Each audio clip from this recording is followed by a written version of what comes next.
नमस्कार दोस्तों, स्वागत है आपका द ग्राउंड रिपोर्ट में। मैं हूं समीर आत्मनिश। रूस और यूक्रेन का युद्ध पिछले 7 महीने से जारी है और शुरुआती दौर में ये लग रहा था कि जैसे रूस यूक्रेन पर कब्जा ही कर लेगा, यूक्रेन को अपने देश में मिला लेगा, यूक्रेन को तहस नहस कर देगा। लेकिन बीच में ऐसी स्थितियां आई कि रूस की कमजोर स्थिति वो सामने दिखने लगी।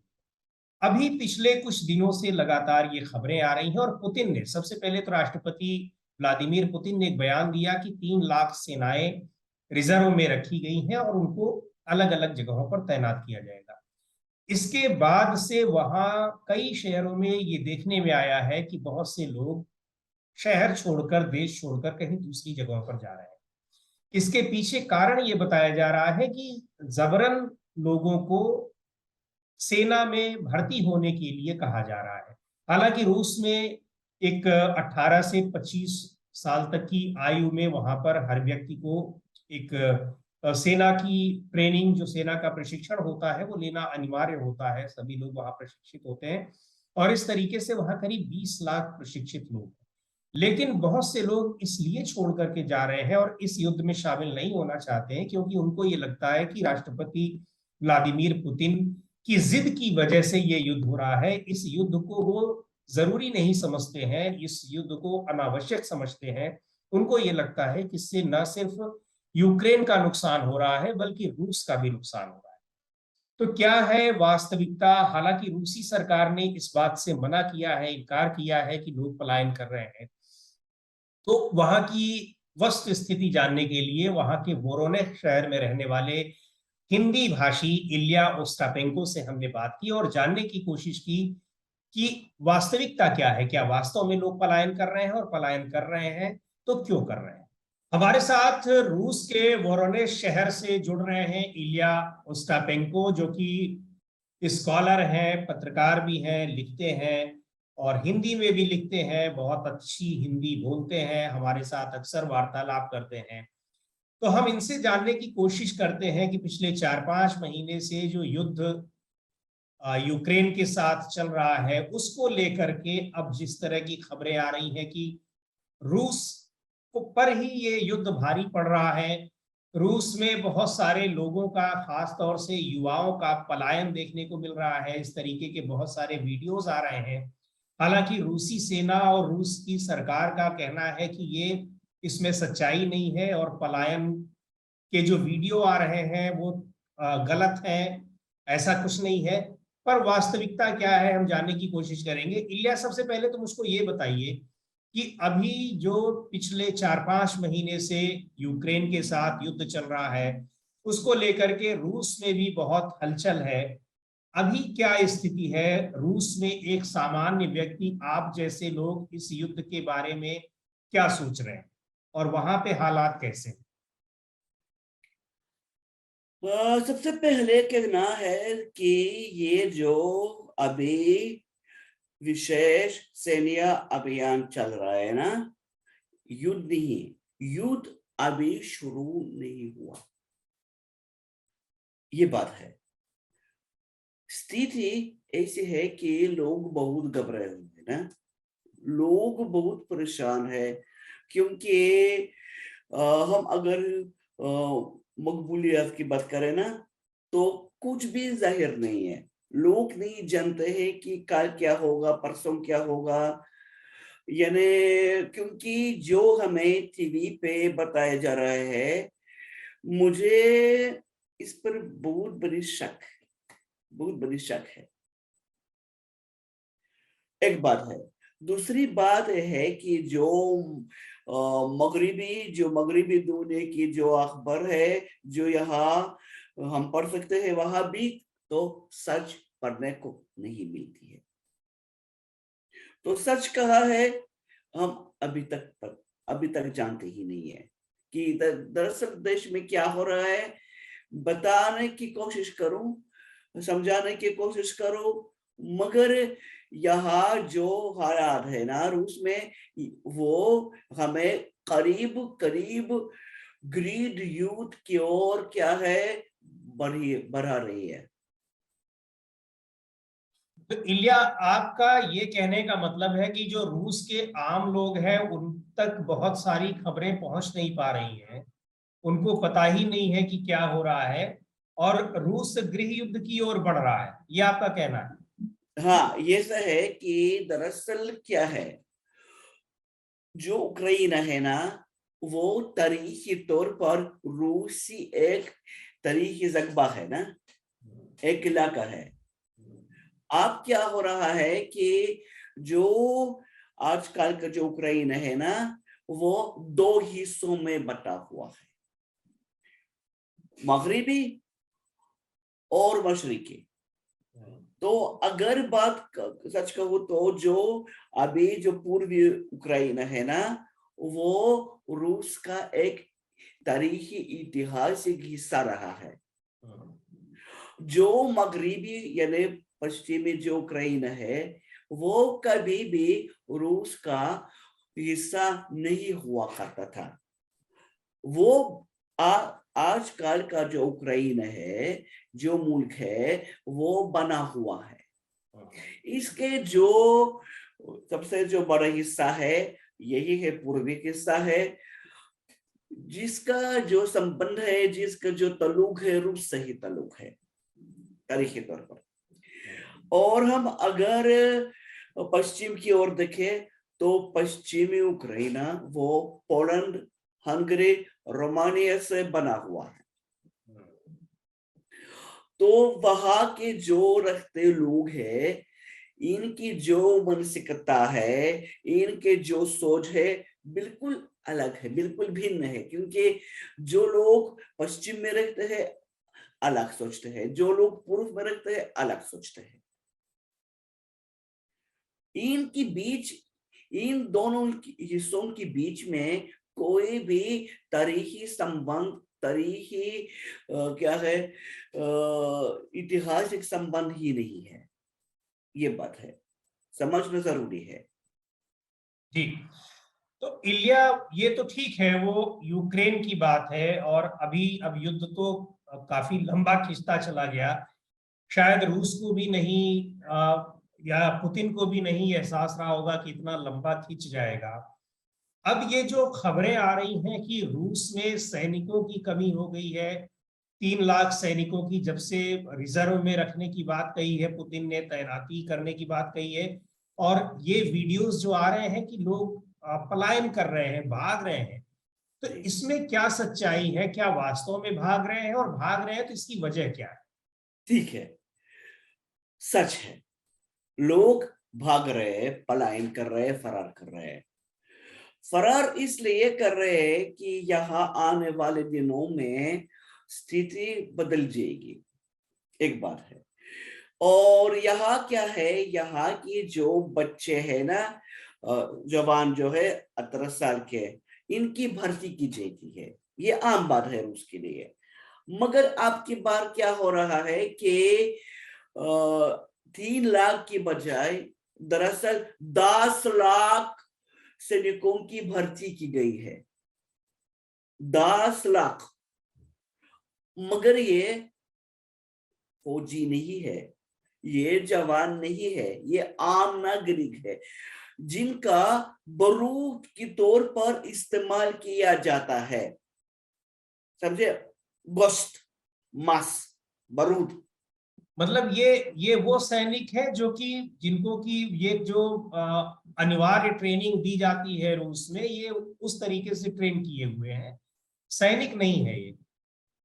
उनमें फौजी भी है और ऐसे लोग हैं। देखिए, मैं फौजी नहीं हूं, मैं विकलांग हूं, मेरा एक पर्चा भी है और मेरे कागजात भी है, फिर भी मैं घर पे बैठे बैठे कांप रहा हूं। क्योंकि आजकल मुझसे बताया गया कि अभी भी चल रहे है, क्या है, अभियान, मुहिम चल रहा है। मगर जब मुहिम युद्ध में परिवर्तित हो जाएगा, तब पता नहीं क्या होगा। तब सारे के सारे मर्द, देश के मर्द उठाए जाएंगे और इसी आग में, इसी भार में क्या है, दले जाएंगे। एक बात है। तो यहाँ क्या है, लोग समझते हैं कि उक्राइन से लोग वापस नहीं आते। वहां क्या है मैं बता नहीं सकता। जो उक्राइन के मिसाइल यहीं पर वोलोकी पर पड़ते हैं, 100 किलोमीटर दूर पर। मैं बिल्कुल सीमावर्ती इलाके में रहता हूँ, बिल्कुल बिल्कुल सरहद के करीब रहता हूँ। तो यहाँ क्या है कि आप ये सबसे पहले कहना है कि मुद्दा क्या है कि आज ज़पारोजिया, खरसोन, लुगांस्क और दोनेत्स्क में चुनाव जारी है, आम चुनाव जारी है, जिसके परिणाम के अंतर्गत ये 4 इलाका रूस में शामिल कराए जाएंगे। तो जो अभी जंग जारी है, यानी वहां जनमत संग्रह हो रहा है, रेफरेंडम हो रहा है। जी हाँ, तो मतदान मतदान हो रहा है। तो देखिए ये जो इलाका है अभी भी प्रदेश है ना, मगर जब से ये 4 इलाके, ये 4 खंड आ जाएंगे रूस में, तो युद्ध यानी जंग का हालात अपने आप से रूस में आ जाएंगे, समझे ना। तब क्या हो सकता है, मशर लो लगाया जा सकता है। हाँ, कोई कुछ भी नहीं बता सकता है, फिर भी सब कुछ मुमकिन है। अगर रूस का हाल मार्शल लॉ की ओर बढ़ रहा है, तो तब क्या है, फौजियों, सैनिकों, जवानों की बहुत बड़ी जरूरत पड़ेगी। तो उनमें कहां से लोग लाए जाएंगे ना। यहाँ रूस में रूसियों के साथ बहुत अधिवासी फैले हुए हैं।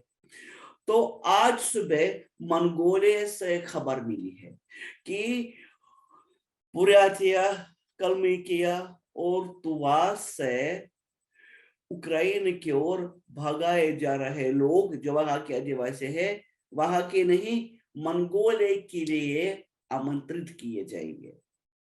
यानी मंगोलिया ने आदिवासियों के लिए आपने ताला तोड़ डाला और लोग बिना रोक टोक मंगोलिया में आ सकेंगे। अब पलायन क्या बात, पलायन ये है कि फरार की वजह क्या है, लोग मुस्तकबिल के बारे में कुछ भी नहीं जानते हैं, कुछ भी नहीं जान, लोग डरे हुए हैं, लोग डरे हुए हैं। एक तो तनाशाह से डरे हुए हैं एक तरफ से, दूसरी तरफ से नाटो और मगरबी मुमालिक से डरे हुए हैं, समझते हैं ना। और अब रूस से निकलने मुश्किल होता ही जा रहा है। लोग कहाँ जाते हैं, लोग जाते हैं कजाकिस्तान, लोग जाते हैं किर्गिस्तान, जॉर्जिया में, आस अड़ोस पड़ोस के देश जाते हैं जहां पर उन्हें भाषा समझने की कोई दिक्कत ना हो। तुर्की भी जाते हैं।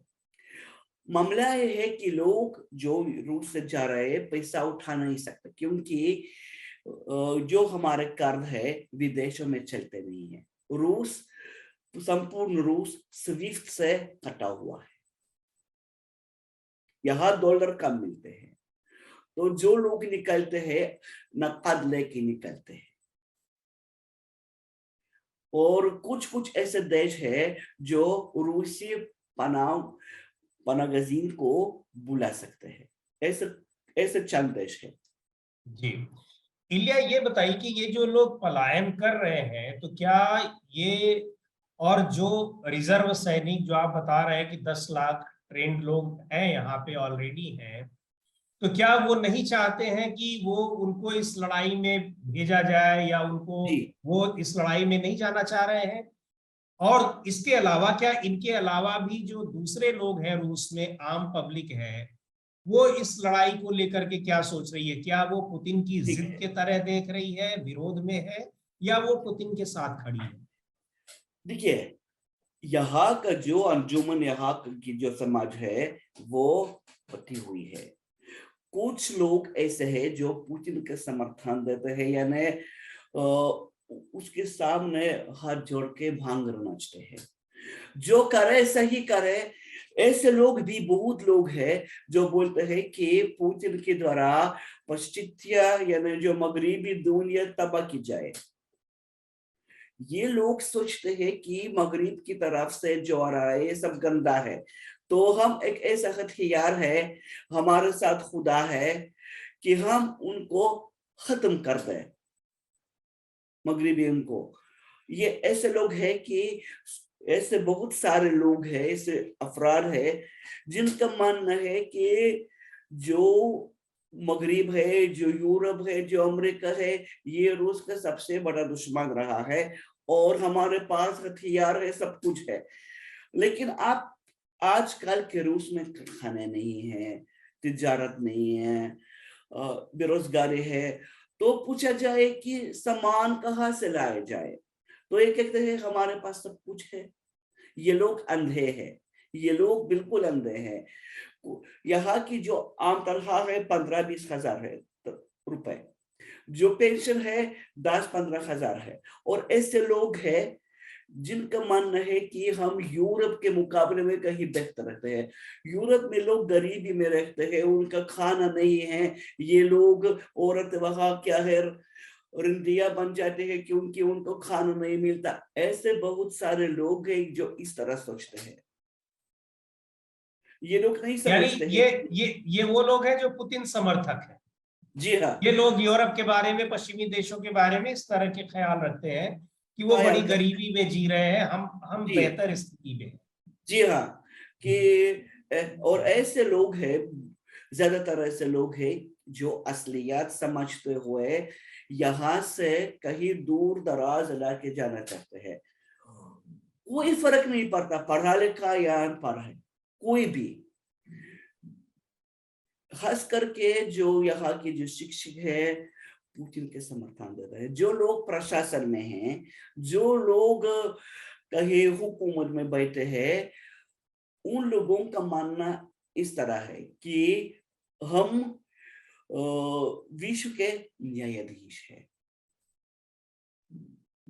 यानी वो अपने को सबसे बेहतर समझते हैं, जो जी पुतिन के हाँ, समर्थक लोग हैं, जी हाँ, और उनको लगता है कि पुतिन ने पूरी दुनिया में सबसे बेहतर देश रूस को बना रखा है। रूस को। जी और पुतिन एक ऐसा शासक है हाँ जिसके द्वारा बाकी दुनिया तबाह किया जाए, रूस हाँ तब रूस पुतिन पुतिन पर मुकुट पहनाया जाए, जी, ताज पहनाया जाए, तो रूस क्या है, बन जाए एक ऐसा क्या है, विश्व गुरु। विश्व गुरु जी। ऐसे लोग हैं, और ऐसे लोग, हाँ ऐसे लोग हैं जो अभी सड़कों पर उतरे हुए हैं, ऐसे लोग हैं जो अभी देश से जाने की कोशिश कर रहे हैं, क्योंकि ये लोग असलियत हक समझते हैं कि इसके बाद क्या होगा। मैं आप तुलना करूं ना, स्टालिन का जमाना जो था वो ऐसा था, और अब मैंने सिर्फ भारत, लेकिन क्रांति युगीन रूस का अध्ययन करता हूँ। 1917 के बाद जब से महाक्रांति हुई थी, इनकलाब अजीम हुआ, तो रूस छोड़ के 33 लाख लोग चले गए। 33 लाख 4 साल में। कैसा लगा?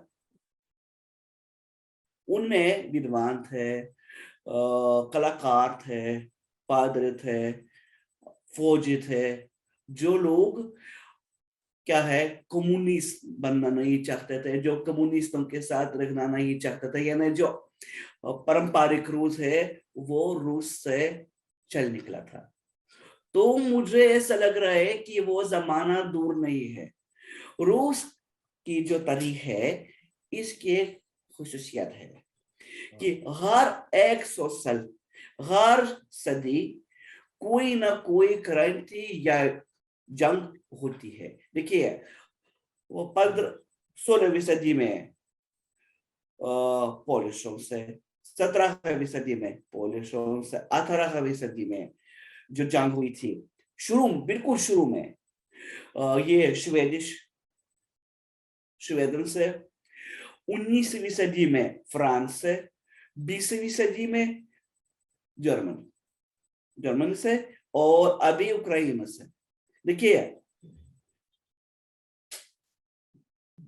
रूस में हर शताब्दी का आरंभ होता है युद्ध से। तो अभी आपको क्या लग रहा है, और इलिया, रूस में और जिन लोगों से भी आपकी बात होती होगी, वो लोग इसका क्या भविष्य देख रहे हैं इस युद्ध का, जो कि इतना लंबा खिंचता जा रहा है और अभी लगता है कि अभी और लंबा ही खींचेगा? वो लोग क्या फ्यूचर देख रहे हैं? लोग आइंदे की बात लोग सोचते नहीं है, लोग डरे हुए हैं। मुझसे पूछा जाता है कि रूस में लोग सड़कों पे हंगामा क्यों नहीं करते, आपने आवाज बुलंद क्यों नहीं करते। मैं बताने की कोशिश करता हूं कि ये रूस के लिए ये सब गैर मुमकिन है।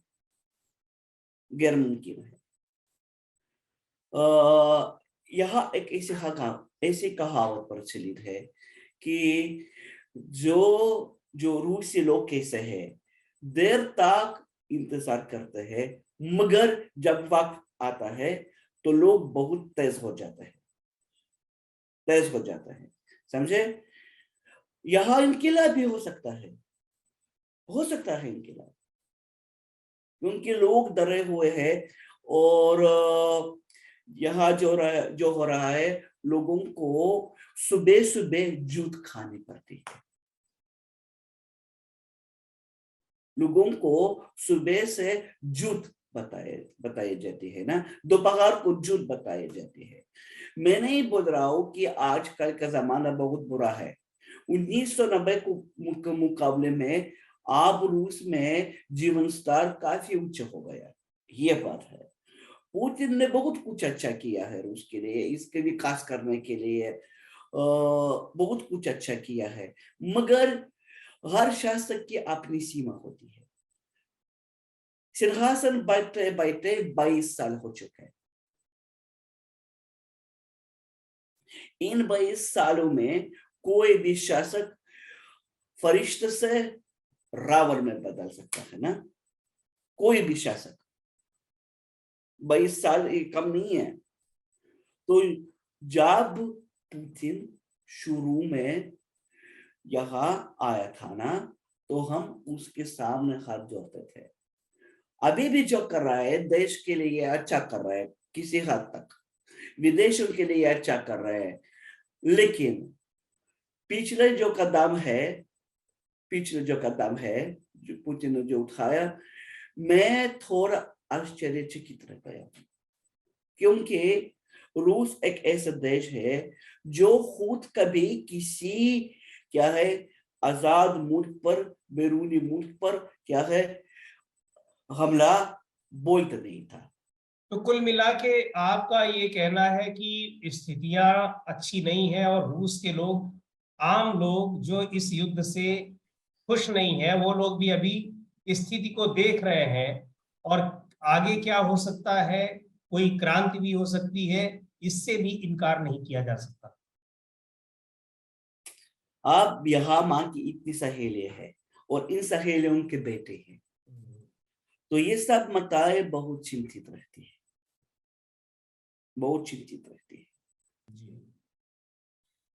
थैंक यू, बहुत बहुत धन्यवाद इलिया इस पूरी बातचीत के लिए, बहुत बहुत शुक्रिया। आगे फिर हम लोग आपसे चर्चा करेंगे, फिर बात होगी।